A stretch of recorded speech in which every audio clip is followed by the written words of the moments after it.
It's a story time. 80 वर्षाच्या म्हाताऱ्यावर एकदा एक हृदयाची शस्त्रक्रिया होते. शस्त्रक्रिया झाल्यानंतर डॉक्टर बाहेर येताना डिस्चार्जच्या वेळी 8 लाखाचं बिल आणून म्हाताऱ्या आजोबांच्या हातात देतात. ते बिल बघून आजोबांच्या डोळ्यात पाणी येतं. तर डॉक्टर त्यांना म्हणतात की घाबरू नका, काळजी करू नका, मी तुम्हाला बिल कमी करून देतो. तेव्हा आजोबा म्हणतात, 8 लाख विशेष नाही. जर 10 लाख बिल आलं असतं तरी ते भरण्याचं सामर्थ्य माझ्यात आहे.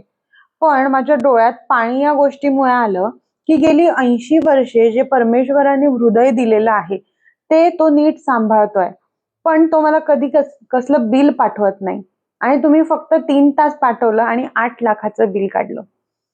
म्हणजे बघा ना, ईश्वर मला कुठलंही बिल न घेता माझी किती काळजी घेतो. आणि आपण या शरीराची घेतोय का एवढी काळजी?